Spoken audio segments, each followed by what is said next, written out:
కలిగింది, ఆమెకి ఏదో ఐడి కార్డు కూడా ఇచ్చినట్టుగా కూడా కొన్ని ఛానల్ ప్రచారం చేసుకుంటూ ఉన్నాయి. అయితే ఆమెకి వాళ్ళ కొంత ఏదో నగదు కూడా ఇచ్చి వాళ్ళతోని ఈ సెటిల్మెంట్ అంతా కూడా చేసినట్టుగా కూడా కొన్ని వార్తలు అయితే గుప్పమంటున్నాయి. ఎందుకంటే వాళ్ళు ముందు నుంచి కూడా ఒక మాట మీద నిలబడని ఫ్యామిలీ లాగా అందరికీ కనపడుతున్నారు. ఎందుకంటే అమ్మాయి మిస్సింగ్ అయ్యిందంటే కనుక ఖచ్చితంగా దానికి సంబంధించి అనేక ఆరోపణలు, అనుమానాలు, అటు అఘోరి దగ్గర నుంచి కూడా అఘోరి తీసుకెళ్లిపోయింది, అఘోరి 20 రోజులుగా మా అమ్మాయిని అట్టి పెట్టేసుకుందని అఘోరి మీద అభాండాలు వేశారు. కానీ ముందు అఘోరిని వాళ్లే ఇంట్లో పెట్టుకున్నారు. అఘోరిని వాళ్లే ఇంట్లో పెట్టుకుని వాళ్లే పోషించి 2-3 రోజులు అప్పుడు బానే ఉంది. అప్పుడు బయటికి రావకుండా చాలా వాళ్ళ తమ్ముడు వాళ్ళ అబ్బాయి హర్ష కూడా చాలా ఆరోపణలు చేశాడు. అఘోరి ఇలాగా పార్ట్ లో పెట్టించుకుంది నా చెల్లితో అని చెప్పేసి బిగ్ టీవీతోనే ఎక్స్క్లూజివ్ ఫస్ట్ ఇంటర్వ్యూ మనకే ఇచ్చిన నేపథ్యంలో అయితే కనుక శ్రీహర్ష అప్పుడెందుకు ఆపలేదు, తర్వాత ఎందుకు ఆపాల్సి వచ్చింది? దీని అంతటికీ కారణం విష్ణు అనే చెప్తున్న కోటయ్య ఇప్పుడెందుకు మాట మార్చేశాడు? అసలు అఘోరిని ఎందుకు రప్పించుకున్నారు? అఘోరితో పాటు వాళ్ళ అమ్మ వెళ్ళిపోయిన తర్వాత ఎందుకు ఆరోపణలు చేయడం స్టార్ట్ చేశారు? ఇటు విష్ణుకిను అఘోరికి ఏమైనా మధ్యలో చెడిందా అనే అనుమానాలు కూడా వ్యక్తం అవుతున్నాయి. ఎందుకంటే Vishnu all of the sudden turn చేసేసి అఘోరితో ఉన్న వ్యక్తి, అఘోరితో ఎన్ని నెలలు కూడా తిరిగి ఆమె షెడ్యూల్స్ అన్ని చూసుకుంటూ ఆమె ఎక్కడ ఏ టెంపుల్కి వెళ్ళినా కూడా విష్ణువే ముందడుగు వేస్తుండేవాడు. కానీ ఆల్ ఆఫ్ ద సడన్ ఇటు వర్షిణిని అతనే పంపించారు అనే నేపథ్యంలో అతను ఆమె దగ్గరికి వెళ్ళిపోయిన తర్వాత, వర్షిణి అఘోరి దగ్గరికి వెళ్ళిపోయిన తర్వాత విష్ణు స్టోరీ అంతా మార్చేసి వాళ్ళ తల్లిదండ్రుల్ని ముసుగొల్పడం కానీ, ఖచ్చితంగా అఘోరిని ఎలాంటి మాటలు మాట్లాడకూడదు అలాంటి మాటలు మాట్లాడుతూ అఘోరిని అసభ్యకరంగా అయితే కనుక దూషించారు. వీళ్ళ తల్లిదండ్రులు కూడా దూషిస్తూ మా అమ్మాయిని పంపించేయాలి అని చెప్తూ కూడా చాలా మాటలు మాట్లాడారు. అలా మాట్లాడిన తర్వాత ఇప్పుడు ఆల్ ఆఫ్ ద సడన్ మళ్ళీ విష్ణు గురించి అనుమానాలు వ్యక్తం అవుతున్నాయి.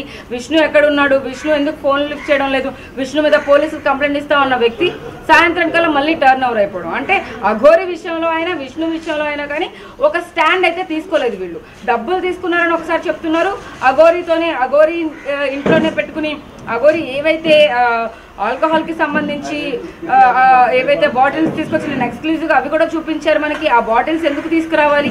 ఆమె అడిగినప్పుడు మీరు ఒక అఘోరి పొజిషన్లో ఉండి ఇలాంటివన్నీ ఎందుకు చేస్తారని ఎందుకు ప్రశ్నించలేదు వాళ్ళు అనే అనుమానాలు ఖచ్చితంగా ప్రజలందరికీ కూడా వ్యక్తం అవుతాయి. కాబట్టి అసలు వీళ్ళ ఫ్యామిలీ డ్రామానా ఇది, లేకపోతే అఘోరి విష్ణు మధ్యలో ఉన్న కాన్ఫ్లిక్ట్లోనే ఈ ఫ్యామిలీని లాగారా అనే అనుమానాలు కూడా వ్యక్తం అవుతాయి. ఎందుకంటే అటు ఫ్యామిలీ చాలా అమాయకులు అని అందరూ భావిస్తున్న నేపథ్యంలో వీళ్ళు ఖచ్చితంగా ప్లేట్ ఫిరాయించి ఇట్లా విష్ణు మీద కంప్లైంట్ అని మాట్లాడడం, లేకపోతే పలానా ఛానల్ దగ్గర నుంచి కూడా వాళ్ళకి పిలుపు రావడం, వాళ్ళ అమ్మాయిని అక్కడ దాగా పెట్టేసి అక్కడి నుంచి వీళ్ళు కూడా వెళ్ళి ఆ ఇంటర్వ్యూలో మాట్లాడడం, ఆ జాబ్ వచ్చిందని, లేకపోతే ఏదైతే కొంత నగదు 1 లక్ష రూపాయలు 50,000 ఎంతో వాళ్ళకి ముట్టినట్టుగా కూడా సమాచారం అంతా ఉంది. అయితే ఏదైతే నగదుకు సంబంధించి కూడా ఇప్పటి వరకు వాళ్లే కేర్ టేకింగ్ చేసుకుంటున్నట్టు ఆ అమ్మాయి వర్షిణికి సంబంధించి కూడా ప్రతి ఒక్కటి కూడా వాళ్లే కంట్రోల్ చేసినట్టుగా కూడా అర్థం అవుతా ఉంది. ఎందుకంటే వాళ్ళు కూడా ఇప్పుడు వాళ్ళు ఎవరైనా సపోర్ట్ చేస్తే ఖచ్చితంగా ఆ కోటయ్య కానీ స్వరూపరాణి ఆ దంపతులు ఇద్దరు కూడా మాటలు మార్చేస్తూ కూడా ఎంతో కన్ఫ్యూజ్డ్ గా అయితే మాట్లాడుతున్నట్టుగా చాలా క్లియర్ గా అర్థం అవుతా ఉంది. ఇక్కడ ఛానల్స్ ఎవరైతే మనం కవర్ చేస్తున్నామో ప్రతి ఒక్కళ్ళు కూడా చూస్తూ ఉన్నారు. ఎందుకంటే అబద్ధం చెప్తున్నారా లేకపోతే నిజం చెప్తున్నారా అన్న దాని మధ్యలో వాళ్ళిద్దరు కన్ఫ్యూజ్ అవుతూ కూడా వాళ్ళ పాపని ఎక్కడికి పంపిస్తున్నారు, ఆ అమ్మాయి మీద అంత ఇర్రెస్పాన్సిబుల్ గా ఎందుకున్నారు అన్న అనుమానాలు కూడా వ్యక్తం అవుతున్నాయి. ప్రస్తుతం అయితే మంగళగిరిలో వర్షిణి లేదు అనేసి కరాఖండిగా వాళ్ళ నాన్నగారే చెప్తూ ఉన్నారు. ఇన్ని రోజుల తర్వాత అమ్మాయి ఇంటికి వస్తే ఎవరైనా ఇంటి బయట నుంచి ఇంటి బయటికి ఎందుకు పంపిస్తారు అన్న అనుమానాలు కూడా వ్యక్తం అవుతాయి. ఎందుకంటే నిన్న రాత్రే వర్షిణి వచ్చిన తర్వాత తెల్లవారుజామున మళ్ళీ వేరే దగ్గరికి పంపించామని చెప్తున్నారు. అంటే జాగ్రత్తగా వాళ్ళ అమ్మాయిని పెట్టుకోవాల్సిన బాధ్యత వీళ్ళకు ఉందా లేదా అన్న అనుమానాలు కూడా వ్యక్తం అవుతా ఉన్నాయి. ఇటు కోటయ్య ఎందుకంత సీరియస్గా లేడు వర్షిణి గురించి, వాళ్ళకి కేవలం డబ్బులే ఇంపార్టెంటా, కూతురు ఇంపార్టెంట్ కాదా అన్న అనుమానాలు కూడా వ్యక్తం అవుతా ఉన్నాయి. ఇప్పుడు వర్షిణి కూడా ఇక్కడ లేకపోవడంతో అయితే కనుక ఇటు పోలీసులు కూడా ఎప్పుడు స్టేట్మెంట్ తీసుకుంటారు, ఏంటి దీని గురించి దర్యాప్తు ముందు ఎలా చేయబోతున్నారు, అసలు వర్షిణి ఇంటికి చేరుకున్న తర్వాత ఇటు ఏదైతే మెజిస్ట్రేట్ ముందు కూడా నిలబెట్టాల్సిన అవసరం ఉంది. కాబట్టి తహసీల్దార్ దగ్గర అక్కడ కూడా ఎప్పుడు తీసుకెళ్తారో అనేది అయితే ఖచ్చితంగా తేలాల్సి ఉందని చెప్పొచ్చు గౌతమి. అయితే థ్యాంక్ యూ. రైట్, అయితే బ్రేకింగ్ చూస్తున్నాం, మళ్ళీ వర్షిణి మిస్ అయినట్టు కూడా తెలుస్తోంది. అయితే మొత్తం కూడా విష్ణు చేశాడు అనేది ఇక్కడ క్లియర్గా చెప్తున్న పరిస్థితి కనిపిస్తుంది. అటు కుటుంబ సభ్యులు కావచ్చు ప్రతి ఒక్కరు కూడా అసలు ఆ విష్ణు మీద మాకు అనుమానంగా ఉంది, విష్ణువే ఎక్కడికో తీసుకువెళ్ళాడు అని అయితే వాళ్ళ కుటుంబ సభ్యులు చెప్తున్నారు. మరి ఇక్కడ స్టార్టింగ్ నుంచి కూడా మనం చూస్తూ ఉన్నాము ఈ మొత్తం ఎపిసోడ్లోని అటు పేరెంట్స్ మాటలు, ఇటు సొంత అన్న కావచ్చు, లేకపోతే పెంచిన అన్న కావచ్చు, వాళ్ళిద్దరు మాటలు, అలాగే వర్షిని మాటలు, అలాగే అఘోరి మాటలు, ఎక్కడికెక్కడ కూడా పొంతన్న లేని పరిస్థితి మనకి ఇక్కడ క్లియర్గా కనిపిస్తోంది. మరి దీనిపైన అసలు ఏం జరుగుతుంది ఏంటి, నిజంగానే విష్ణు తీసుకెళ్లాడా? నిన్న మనం హర్షతో కనుక మాట్లాడిన సందర్భం కనుక మనం చూసుకున్నట్లయితే లైవ్లో ఆయన చెప్పడం జరిగింది, కేవలం అప్పగించడం వరకే అతని బాధ్యత కాబట్టి అప్పగించి వెళ్ళిపోయాడు అని అయితే అతని అన్న చెప్తూ ఉన్నాడు. మరి ఈ గ్యాప్లోని ఇంటికి తీసుకొచ్చిన తర్వాత తెల్లవారుజామున ఎవరు తీసుకెళ్లారు, ఎక్కడికి తీసుకెళ్లారు, మళ్ళీ అమ్మాయి బయటికి వెళ్లాల్సిన పరిస్థితి ఏమొచ్చింది అని చెప్పి కూడా ఈరోజు చాలా మంది వెయిట్ చేస్తూ ఉన్నారు. మరి దీనికి సంబంధించి లైవ్లోని ఒకసారి విష్ణుకి అయితే కాల్ చేద్దాము. మరి విష్ణు ఏమంటారు ఏంటి, ఆయన పైన వస్తున్న ఆరోపణల్ని అతను ఏ విధంగా చెప్పుకుంటారు, సమర్థించుకుంటారు ఏంటి అన్న విషయాలు క్లియర్గా తెలుసుకునే ప్రయత్నం కూడా చేద్దాం.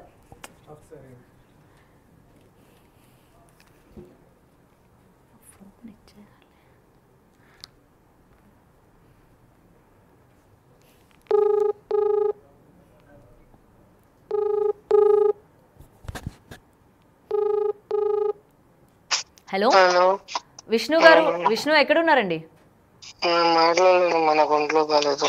కాదండి, మళ్ళీ వర్షిని మిస్ అయినట్టు తెలుస్తుంది. హలో రైట్, అయితే విష్ణుకి అయితే కాల్ చేస్తున్నాం మనం. అతనికి హెల్త్ బాగాలేదు, మాట్లాడలేని పరిస్థితిలో నేనున్నాను అని అయితే ఆయన చెప్తూ ఉన్నారు.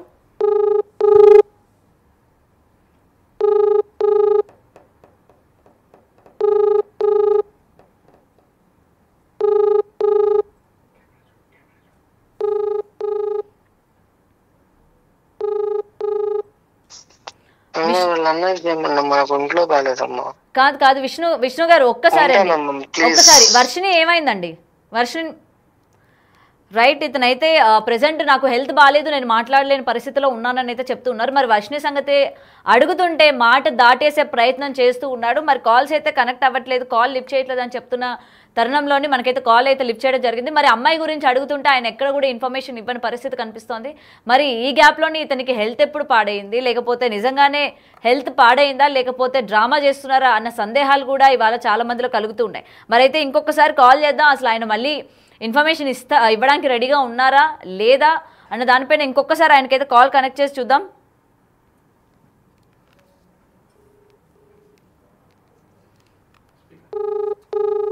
The number you have dialed is currently busy. Please try later. Right, Vishnu అయితే కాల్ కట్ చేస్తున్నారు. మరి ఏంటి అసలు ఏం జరుగుతుంది, ఈ యొక్క మొత్తం ఈ ఫ్యామిలీ డ్రామాలోని అసలు ఏం జరుగుతుంది? ఇతని పైన ఇంత పెద్ద ఆరోపణ, మళ్ళీ నిన్న అమ్మాయి దొరికింది అనుకున్న టైంకి ఓకే ఇంటికి అయితే తీసుకొచ్చారు, విష్ణు పైన అయితే నెగిటివ్ లేదు అనుకున్న టైంలోని మళ్ళీ అమ్మాయి అయితే మిస్ అయింది. మరి మిస్ అయినప్పుడు విష్ణు ఇది ఏంటి, ఏం జరిగింది అని చెప్పి కనుక్కోవడానికి మనం ఎక్స్క్లూజివ్గా ఆయనకి కాల్ చేశాము.